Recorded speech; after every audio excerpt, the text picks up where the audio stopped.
bwoko bw'Isiraheli hari umucamanza wari waratoranije kuzaba umunaziri. Yahawe imbaraga nyinshi zitagira akagero, ipfundo ry'imbaraga ze ryari mu musatsi we.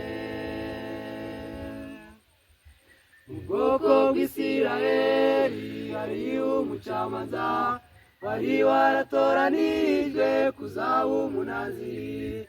Yahawe imbaraga nyinshi zitagira akagero, ipfundo ry'imbaraga ze ryari mu musatsi we. Bibagiwe Imana ye yamuhaye hoza mbaraga, atangira gukora ibinyuranyeho n'iby'ishaka. Imana yaramuhanye kubwo gucumura kwe, imuha igihano kibi cyo kunogorwa amaso. Bibagiwe Imana ye yamuhaye hoza mbaraga, atangira gukora ibinyuranyeho n'iby'ishaka.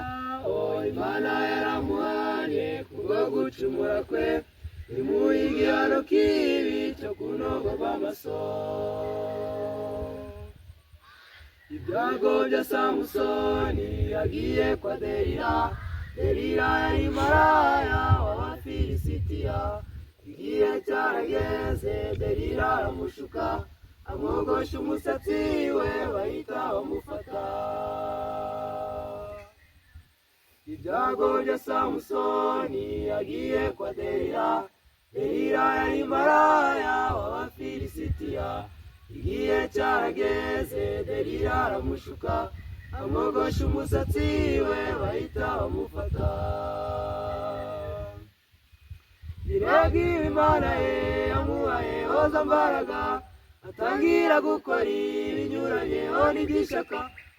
Imana yaramuhanye kubwo gucumura kwe, imuha igihano kibi cyo kunogorwa amaso.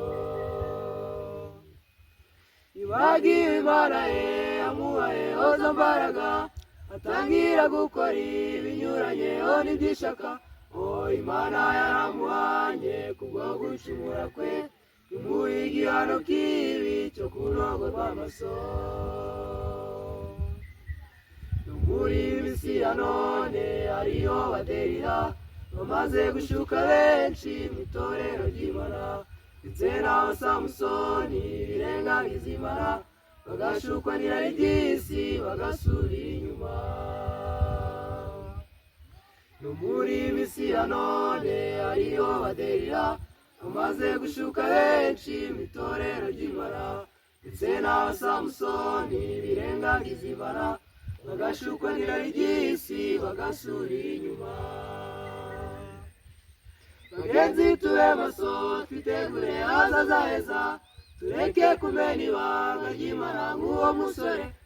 Dore igihe cyacu ni iki, ejo ntabwo aracu, dore Yesu agiye kuza kujyana biteguye.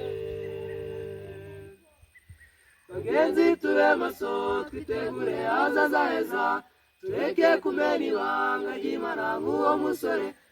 Dore igihe cyacu ni iki, ejo ntabwo aracu, dore Yesu agiye kuza kujyana biteguye. Dore Yesu agiye kuza kujyana biteguye. Dore Yesu agiye kuza kujyana biteguye.